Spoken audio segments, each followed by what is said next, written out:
Hello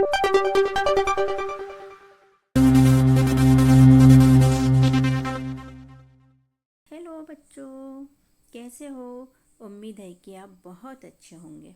तो बच्चों, आज हम कक्षा 5वीं की 8th ग्रेड अभ्यास पुस्तिका विषय पर्यावरण अध्ययन का पाठ 15 उसी से ठंडा उसी से गर्म के प्रश्नों को हल करने वाले हैं। ठीक है। पाठ 15 उसी से ठंडा उसी से गर्म। उसी से ठंडा उसी से गर्म से क्या तात्पर्य है? इसकी भूमिका ये है, सर्दी के दिनों में फूंक मारकर हाथों को गर्म किया जाता है और वहीं फूंक मारकर हम चाय को हमेशा ठंडा करते हैं। इसीलिए कहा गया है उसी से ठंडा और उसी से गर्म। मतलब हम जो मुंह से फूंक मारते हैं उससे हाथ घिसते हैं तो हाथ हाथ गर्म हो जाते हैं, और वही फूंक हम जब चाय पे मारते हैं तो चाय ठंडी हो जाती है। तो इस तरह इस पाठ के अंतर्गत ठंडा और गर्म का वर्णन किया गया है।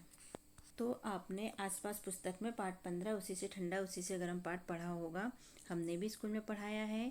उसी के अनुसार यहाँ पर प्रश्न दिए गए हैं जिनके उत्तर हमें देना है। यहाँ से अभ्यास प्रश्न स्टार्ट होते हैं। पहले आते हैं वस्तुनिष्ठ प्रश्न। पहले का पहला है, सही विकल्प चुनकर लिखिए। इसमें अ नंबर का है, बाहर का तापमान ठंडा होने पर मुंह से निकलने वाली हवा होगी। कैसी होगी? बाहर के तापमान से ठंडी, बाहर के तापमान से गर्म, बाहर के तापमान के बराबर और बाहर के तापमान से संबंध नहीं। तो ये रहेगी बाहर के तापमान से गर्म, मतलब दूसरे नंबर का इसका आंसर राइट है। ब नंबर का है बच्चों, जल वाष्प पानी की बूंदों में बदल जाएगी। कब? चिकनी सतह मिलने पर, खुरदुरी सतह मिलने पर, गर्म सतह मिलने पर और ठंडी सतह मिलने पर। तो इसका उत्तर है ठंडी सतह मिलने पर। सर है, घरों में वेंटिलेटर ऊपर लगाए जाते हैं। पहला, घर को सुंदर बनाने के लिए, दूसरा रोशनी के लिए, तीसरा हवा के आने जाने के लिए और चौथा घर में अंदर आने के लिए। तो ये बनाए जाते हैं, तीसरा वाला सही है, हवा के आने जाने के लिए। द नंबर का है, फूंक मारकर बजाए जाने वाले वाद्य यंत्रों का समूह है। मृदंग, बीन, ढोलक बांसुरी, बीन बांसुरी और गिटार शहनाई। तो ये है बीन और बांसुरी, तीसरा नंबर का। प्रश्न 12, रिक्त स्थान की पूर्ति कीजिए। इसका पहला है, अपने रुमाल या किसी मुलायम कपड़े में 2-3 बार फूंक मारने पर कपड़ा खालिस्तान होगा। तो हम लिखेंगे गर्म। दूसरा वाला है, जब हम तेज दौड़ते हैं तो सांसों की गति खालिस्तान होती है, तेज। तीसरा है, बुखार में माथे पर खालिस्तान से भीगे कपड़े रखने से आराम मिलता है, ठंडे पानी। चौथा है, वर्षा ने चाय पर फूंक मारी, फूंक की हवा चाय से खालिस्तान होगी, ठंडी। अब यहाँ से अति लघुत्तरीय प्रश्न स्टार्ट होते हैं। इसमें प्रश्न नंबर 2, एक उबलते गर्म आलू को ठंडे पानी से भरे गिलास में डालेंगे, तब पानी और आलू के तापमान में क्या अंतर आएगा? तो इसका उत्तर है, आलू ठंडा हो जाएगा और पानी गर्म, दोनों का तापमान बदल जाएगा। प्रश्न नंबर 3 है, एक सामान्य व्यक्ति 1 मिनट में कितनी बार सांस लेता है? तो इसका उत्तर है लगभग 16 से 18 बार।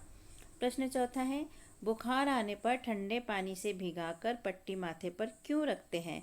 तो इसका उत्तर है, बुखार में शरीर का तापमान बढ़ जाता है, जिसे कम करने के लिए ठंडे पानी की पट्टी माथे पर रखते हैं, जिससे शरीर का तापमान कम होते रहे और आराम मिले।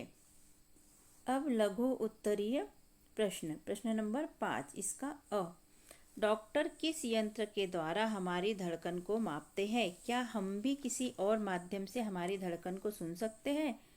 तो इसका उत्तर है, डॉक्टर स्टेथोस्कोप के द्वारा धड़कन मापते हैं। हाँ, हम भी उंगलियों को कलाई या गर्दन की नाड़ी पर रखकर धड़कन को सुन सकते हैं।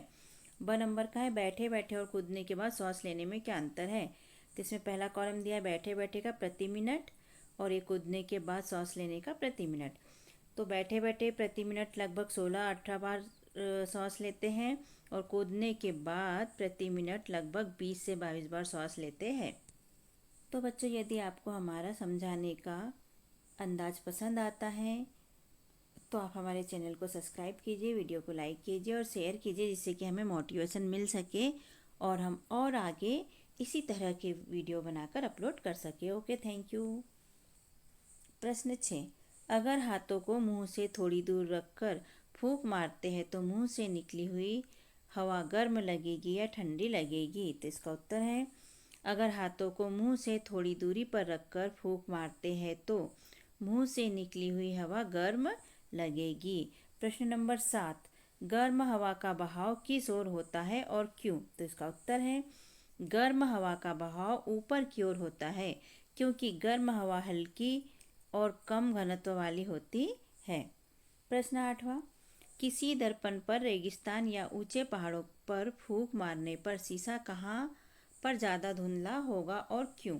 तो इसका उत्तर है, रेगिस्तान में हवा में आर्द्रता कम होती है जिससे दर्पण की सतह पर पानी की बूंदें नहीं बनती और धुंधलापन अधिक दिखाई देता है। दीर्घ उत्तरीय प्रश्न। प्रश्न नंबर 9, एक गुब्बारे में गर्म हवा एवं दूसरे गुब्बारे में ठंडी हवा भरी है। दोनों गुब्बारों को आसमान पर छोड़ते हैं तो दोनों की बहाव मतलब गति में क्या अंतर होगा? कारण सहित लिखिए। तो इसका उत्तर है, गर्म हवा से भरे गुब्बारे की गति ऊपर की ओर अधिक तेज होगी जबकि ठंडी हवा से भरे गुब्बारे की गति नीचे की ओर होगी या धीमी होगी। इसका कारण यह है कि गर्म हवा हल्की और कम घनत्व वाली होती है जबकि ठंडी हवा भारी और अधिक घनत्व की होती है। तो हल्की चीज़ जल्दी उड़ती है और भारी चीज़ धीरे धीरे उड़ती है या नहीं उड़ती है। प्रश्न 10वां, दिए गए चित्रों को देखकर आपने क्या समझा? ऐसा क्यों हुआ होगा? लिखिए। तो इस चित्र में देखो बच्चे, लड़की ने दुपट्टा कानों के ऊपर से ओढ़ा है मतलब और स्वेटर पहनी है, तो ठंड के दिनों की बात है। वो अपने दोनों हाथों को रगड़ रही है और मुंह से फूंक मार रही है। हम जानते हैं कि मुंह से फूंक मारने पर हाथ गर्म हो जाते हैं। और इस चित्र में देखिए, ये लड़की चाय पी रही है और फूंक मार रही है चाय के ऊपर। ये भी हम जानते हैं कि जब चाय ज़्यादा गर्म लगती है तो हम लोग फूंक मारकर चाय को ठंडा करके पीते हैं। लेकिन दोनों चीज़ में बिल्कुल ही अंतर है। इसमें फूंक मारने पे हाथ गर्म हो रहा है और इसमें फूंक मारने पर चाय ठंडी हो रही है। ये कैसे? दोनों एक दूसरे से अपोजिट कैसे, उल्टा कैसे? देखते हैं। तो इसका उत्तर है, मुंह के पास हाथ रखकर फूंकने से गर्म लगता है क्योंकि हमारे मुंह से निकलने वाली हवा में कार्बन डाइऑक्साइड और आर्द्रता होती है जो हवा को गर्म बनाती है। जबकि हम जब गर्म चाय को फूंकते हैं तो हम हवा को चाय की सतह पर तेजी से फेंकते हैं जिससे चाय की गर्मी तेजी से वितरित हो जाती है और चाय ठंडी हो जाती है। तो ये प्रोजेक्ट कार्य तो हम अलग से करेंगे बच्चों। तो इस पाठ के प्रश्न यहाँ पर होते हैं कंप्लीट। तो कैसा लगा आपको पाठ के आंसरों को लिखकर और समझकर? अगर अच्छा लगा हो, पसंद आया हो तो हमारे चैनल को सब्सक्राइब कीजिए जिससे कि हमें मोटिवेशन मिल सके और हम और अधिक वीडियो आपके लिए तैयार कर सके और अपलोड कर सके। वैसे मैं आपको बताना चाहूँगी कि दूसरे विषय के भी 8 गेट अभ्यास पुस्तिका के वीडियो मैंने यहाँ पर शेयर किए हैं, सो आप वो भी हमारे वीडियो देख सकते हैं। वीडियो को शेयर कीजिए, लाइक कीजिए जिससे कि हमें मोटिवेशन मिलते रहे और हम इसी तरह के वीडियो बनाकर और अपलोड कर सके। Okay, thank you. फिर मिलते हैं बच्चों।